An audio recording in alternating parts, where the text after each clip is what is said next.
قرآن کا حسن ہے، یہ کلام کی بلاغت ہے۔ ہماری بدقسمتی ہے کہ ہم قرآن کے حسن کو نہیں پہچانتے، ہم اس حد تک نہیں پہنچتے جہد کر کے کہ قرآن کا حسن دیکھ سکیں، تو اس پر پردہ ہی پڑا رہتا ہے، پردہ ہی پڑا رہتا ہے۔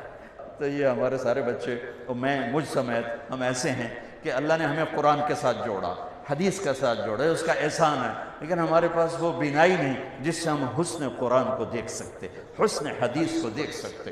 میرے نبی عبداللہ بن سلام، پہلا دن ہے جمعہ کا، اور میرے نبی بنو سالم کے محلے میں جمعہ کی نماز پڑھانے کے لیے خطبہ دے رہے ہیں، اور وہ آ کر سننا چاہتے ہیں یہ نبی کیا کہتا ہے۔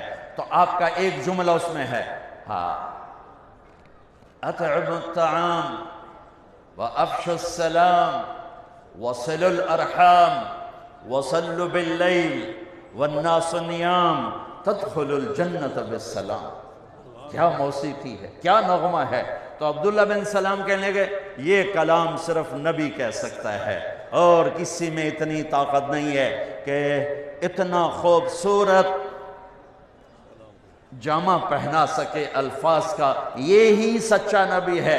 چند جملوں میں وہ پہچان گئے کہ یہ فصاحت، یہ کمال صرف نبی کو حاصل ہے، شاعروں کو نہیں ہے۔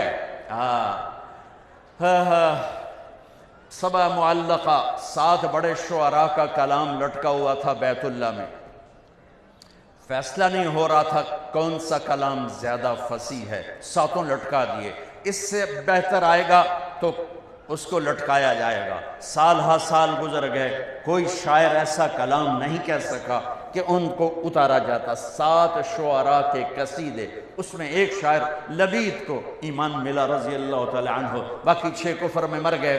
تو جب میرے نبی پر قرآن اترنا شروع ہوا تو ایک اترا، دوسرا، تیسرا، چوتھا، 5واں، 6ٹھا، 6 قصیدے اتر گئے کہ یہ کلام بہت طاقتور ہے۔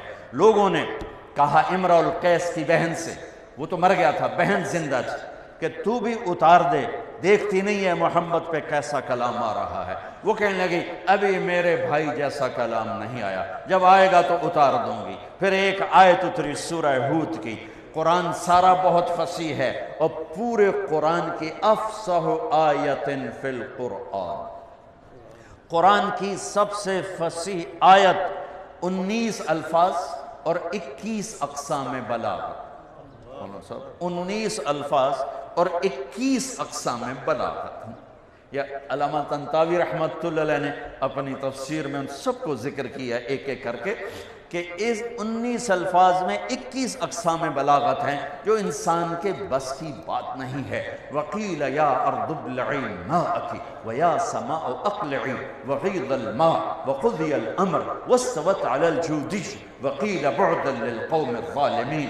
یہ آیت 19 الفاظ، 21 اقسام بلاغت۔ تو یہ آیت اتر، امرؤ القیس کا قصیدہ چمک رہا تھا، کفا نبک من ذکرا حبیب ومنزل بسقط اللواء بین الدخول فحوملی ففوضع فالمقرات لم يعف رسمها لما نسجتها من جنوب وشمعلی ترى بعر الأرآم في عرصاتها وقيعانها كأنه حب فلفل كأني غداة البين يوم تحمل لدى سمرات الحي ناقف حنظلي وقوفا بها صحبي علي مطيهم يقولون لا تهلك أسنة جملي وإن شفائي عبرة مهراقة فهل عند رسم دارس من معول ففاضت دموع العين مني سبابة على النحر حتى بل الدمع محملي۔ یہ اس کی ابتدا ہے، یہ عالی شان قصیدہ ہے جو امرؤ القیس کا ہے۔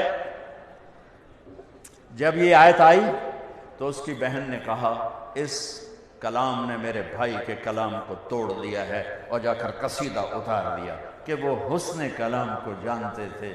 میرا دکھ یہ ہے ہم نہیں جانتے۔ مجھے یہ چیز سب سے زیادہ تڑپاتی ہے جب کبھی کوئی کتاب سامنے ہوتی ہے کہ ہائے کاش کہ ہم اس کے حسن سے پردہ اٹھا سکتے اس کا، چونکہ یہ ایمان بالغیب نہیں، یہ ایمان بالمحسوسات میں سے ہے کہ قرآن کا علم حسی ہے، محسوس ہونے والی چیز ہے، محسوس ہونے والی چیز ہے۔ عبداللہ بن مقفع ایک ایرانی عربی کا بادشاہ تھا، اور عرب بھی اس کے سامنے گھٹنے ٹیکتے تھے، پارسی تھا۔ تو لوگوں نے اس سے کہا غیر مسلم کہ تو قرآن کے مقابلے میں کلام لکھ، تیرا گھر سونے چاندی سے بنا دیں۔ انہوں نے کہا مجھے 1 سال کی مہلت دو۔ 1 سال وہ بندہ صرف ضرورت کے لیے گھر سے نکلتا ہے اور سارا سال بیٹھ کے کلام لکھ رہا ہے، کلام لکھ رہا ہے، کلام، حتیٰ کہ 1 سال کے بعد وہ تیار کر کے کہتا ہے یہ کلام مسلمانوں کی کتاب کے برابر ہو گیا ہے۔ تو اب وہ لکھ کے باہر نکلتا ہے، پہلا دن ہے آج، وہ تھوڑا سا آزاد ہو کے باہر نکل رہا ہے کہ میں آج مسلمانوں کا مقابلہ کر چھڑے ہے۔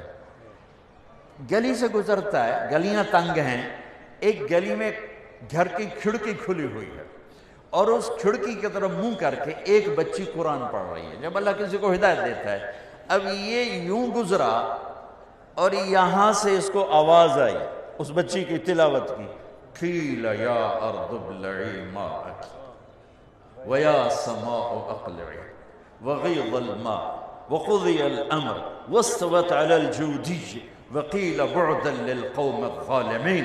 تو ایسے کانپنے لگا، کہنے لگا یا صفا، ہائے مر گیا، میرے 1 سال کی محنت کو یہ چند جملے کھا گئے، یہ چند جملے کھا گئے۔ واپس گیا، پھاڑ کے آگ میں ڈال کے کہنے لگا لا الہ الا اللہ محمد رسول اللہ۔